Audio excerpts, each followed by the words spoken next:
3 strangers, 3 nights, and 3 encounters so terrifying, they still can't sleep.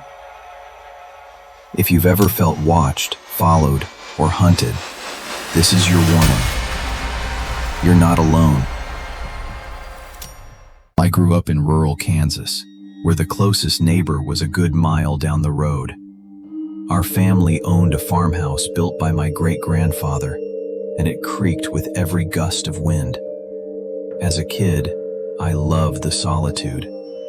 As a teenager, I started to hate it, especially after what happened the night I turned 17. It was late October, and my parents were out visiting family in Wichita. I was home alone with our German Shepherd, Bandit.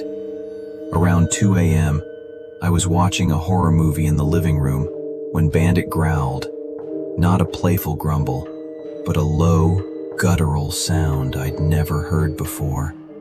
He stared at the back door. I muted the TV. Another growl.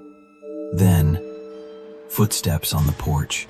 Not fast, slow, deliberate, like someone knew I was listening. I grabbed my dad's shotgun and flicked on the porch light.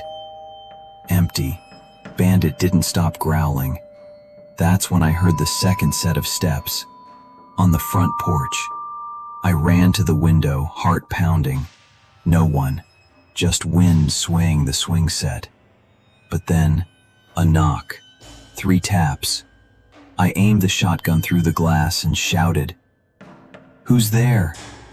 No answer. Then a voice whispered from the dark, "Let me in, it's cold." It wasn't anyone I recognized, not even a voice I could imagine being human, just wrong, like someone mimicking how people sound. I didn't sleep that night. The cops found no footprints. No one ever confessed to a prank. But Bandit slept at my bedroom door every night after that. I worked as a night clerk at a small hotel in New Hampshire for 2 years. Nothing fancy, 20 rooms, most empty after midnight. We had a policy: never rent out room 12. No explanation, just a note in the handbook and an out-of-order sign. One night, a man in a gray coat came in during a thunderstorm. Middle-aged, polite, no bags. He paid in cash and asked for the room on the end of the 2nd floor. Room 12. I told him it was out of order. He smiled, leaned in, and said, "It's not out of order for me." I froze. Before I could respond, the owner appeared out of nowhere, face pale as the lightning outside. He handed the man a key to room 12 and said, softly, "Enjoy your stay." Once the guest left, I confronted the owner. He just said, gravelly voice, "Don't speak of this, ever. And if he comes again, give him the key." Around 3 a.m., I heard a loud thud upstairs.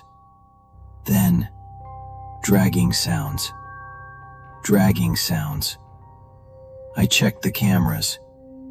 Room 12's door was open, the hallway empty. I rewound the footage. That room's door never opened. But somehow, the hallway lights were flickering.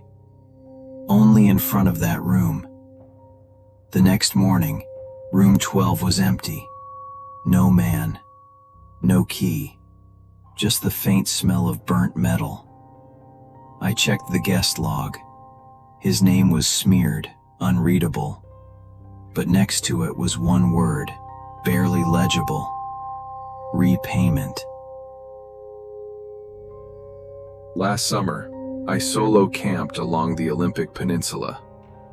I've done dozens of trips like this, but this one felt off from the beginning.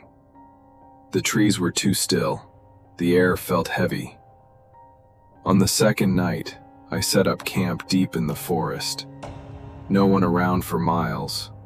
I cooked dinner, cleaned up, and climbed into my tent around 10 p.m. I read for a bit, then fell asleep to the sound of wind in the trees. At 2:37 a.m., I woke up freezing. The fire had died, and I couldn't move. Not sleep paralysis. I could blink, breathe, feel my heart race, but my body wouldn't obey me. And then, the zipper of the tent started to open, slowly, deliberately. I couldn't scream, couldn't sit up. A hand reached inside. Thin, filthy, fingers long and crooked like broken twigs. It touched my ankle, cold as stone. Then a voice whispered, "You forgot to lock the woods out." Suddenly I could move. I kicked out, yelling, flailing.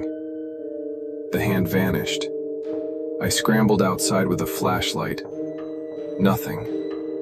No footprints, no broken twigs.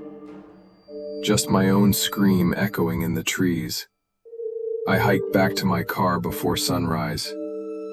I don't camp alone anymore, and I never forget to lock the woods out. Sometimes, what we fear the most isn't the dark. It's what might be waiting inside it. Cuckle, if you've ever experienced something you can't explain, you're not alone. And if you haven't, splurk. Pray it stays that way.